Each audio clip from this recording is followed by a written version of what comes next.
Welcome to this explainer. Look, if you're a Canadian small business owner, maybe a tradesperson or running a consultancy, handing over work is, well, it's a huge hurdle, right? You try to delegate and bam, the work comes right back to you. In our Review Your Systems path, our previous guide covered knowing when a workflow actually needs improving. So today, we're taking the next logical step, preparing repeated work for delegation so it doesn't bounce back to your desk with delays or, worse, expensive mistakes.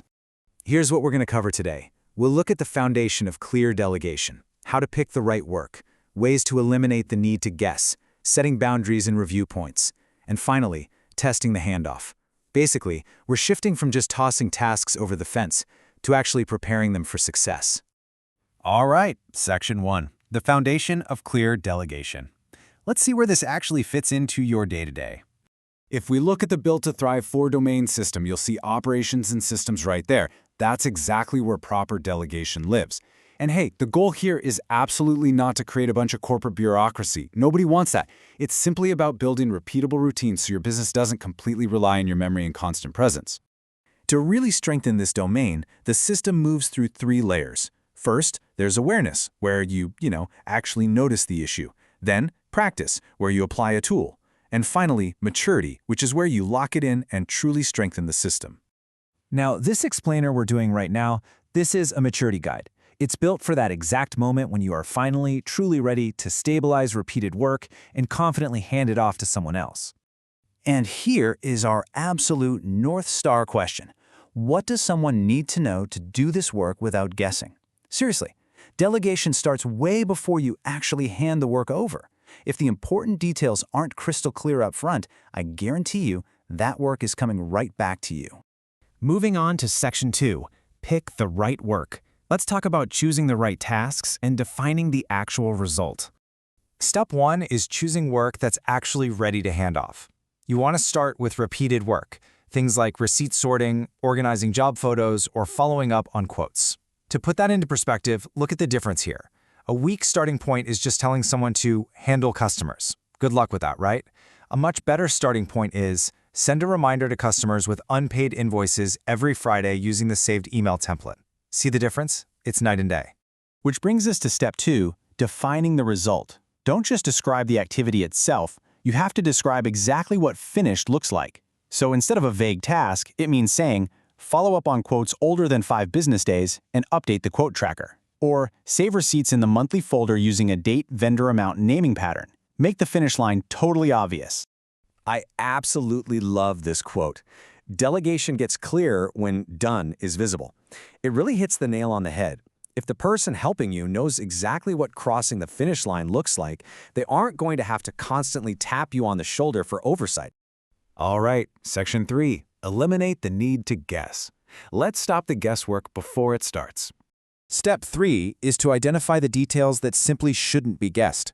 So many delegation disasters happen just because your helper is forced to play a guessing game.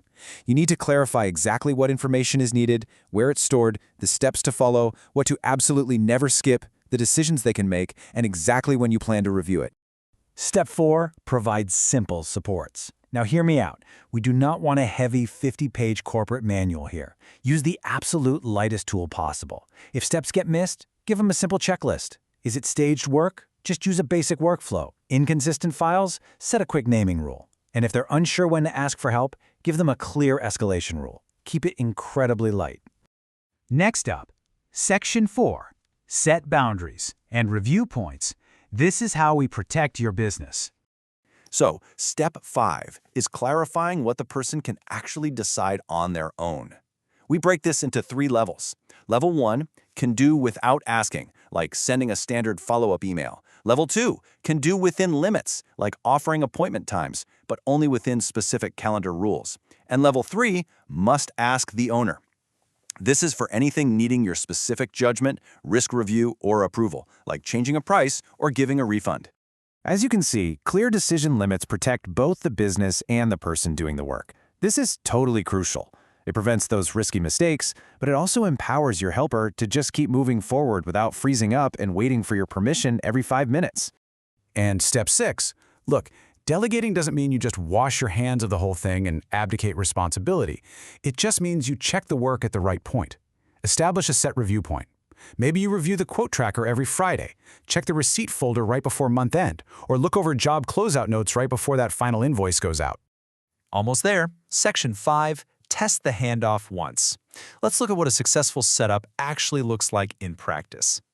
Step 7. Before you fully walk away and consider it delegated, you need to test the handoff with just one real example. Sit down and ask them, what was clear about this? What was confusing? What did you have to ask me about? Was the review point we set actually enough? Doing this uncovers all that hidden friction before it becomes a bad habit. You'll know your setup is finally good enough when you can look at it and check off these boxes. One repeated task ready to go, totally visible finished work, absolutely zero guesswork, the right simple task support, clear decision limits, and a set review point. If you have those, you are golden. So let's bring this home. Take a look at your own day-to-day. What is the one repeated task you are going to prepare for handoff this week? Just pick one thing, follow these steps, and eliminate the guesswork. Once you master this process, you'll be completely ready for our next guide, which is Reduce Owner Dependency Without Losing Control. Thanks so much for joining me on this explainer, you guys. Go get that time back, and I'll see you next time.